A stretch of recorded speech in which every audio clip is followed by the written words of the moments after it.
You ask Tiger to solve. This deals with linear equations with one unknown. The final result is y equals -36. Let's solve it step by step. Group all constants on the right side of the equation. Subtract 6 from both sides. Simplify the arithmetic.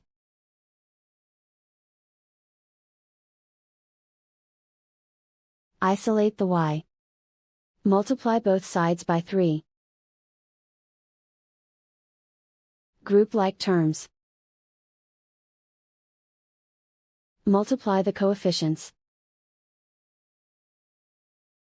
Simplify the fraction.